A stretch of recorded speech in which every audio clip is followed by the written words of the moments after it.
আসসালামু আলাইকুম রহমতুল্লাহ। প্রিয়দিনদার ইমানদার পরহেজগার মুত্তাকি মমিন মুসলমান ভাই ও বোনেরা, শবে বরাত 2024 25শে ফেব্রুয়ারি রোজ রবিবার দিবাগত রাতটিতে এই শবে বরাতের রাত্রে একটা মাত্র দুরূদ শরীফ পাঠ করবেন। নবীজিকে স্মরণ করে, নবীজিকে ভক্তি করে মাত্র একবার দুরূদ শরীফ পাঠ করবেন। এই দুরূদটা তাহলে আপনার জন্য একজন ফেরেশতা 1000 বছর নয়, 2000 বছর নয়, বরং কেয়ামত পর্যন্ত দোয়া করবে। 1 নম্বর উপকার।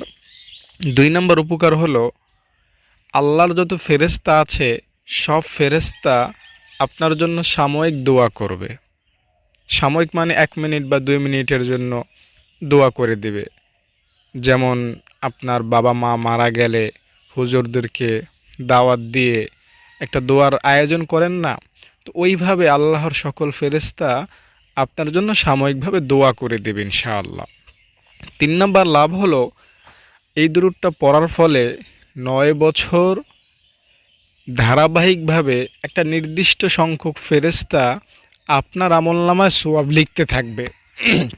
প্রথম ফজিলতটা বললাম, একজন ফেরেশতা কিয়ামত পর্যন্ত আপনার জন্য দোয়া করবে, সওয়াব লিখবে না, যাতে আপনার গুনাহ মাফ হয়, আপনার উন্নত হয়, আপনার কবরে আযাব মাফ হয়, আপনি যাতে জান্নাত পান, আপনি যাতে বিপদ আপদ থেকে বেঁচে থাকেন, এ জাতীয় দোয়া করবে শবে বরাতের রাত্রে এই দরুদটি পড়তে পারলে। আর দ্বিতীয় উপকারটা কি বললাম, আল্লাহর যত ফেরেশতা আছে সব ফেরেশতা সাময়িক সময়ের জন্য আপনার জন্য দোয়া করবে। একজন ফেরেশতা তো কিয়ামত পর্যন্ত দোয়া করবে। আর দ্বিতীয় উপকারটা হলো, সব ফেরেশতা মিলে সাময়িক সময়ের জন্য আপনার জন্য দোয়া করে দিবে।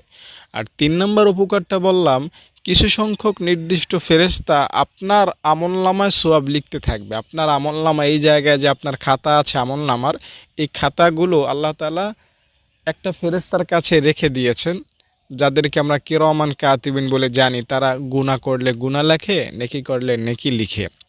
তো এই ডান কাদের যে ফেরেশতা, কেমন যেন আল্লাহ তাআলা এই ফেরেশতার সাথে আরও কিছু সংখ্যক ফেরেশতা পাঠিয়ে দেন, যে আপনার জন্য সওয়াব লিখার জন্য।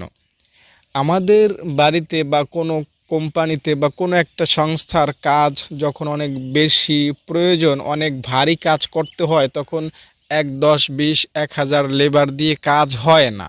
অনেক হাজার হাজার শ্রমিকের প্রয়োজন হয় কাজটা সম্পাদন করার জন্য। তো ফেরেশতারা তো একটা সৃষ্টি, তাদের তো একটা লিমিটেশন আছে, ঠিক না? ফেরেশতারা যদিও অনেক ক্ষমতাবান, তবুও তাদের একটা ক্ষমতার লিমিট আছে। তো এই দরুদটার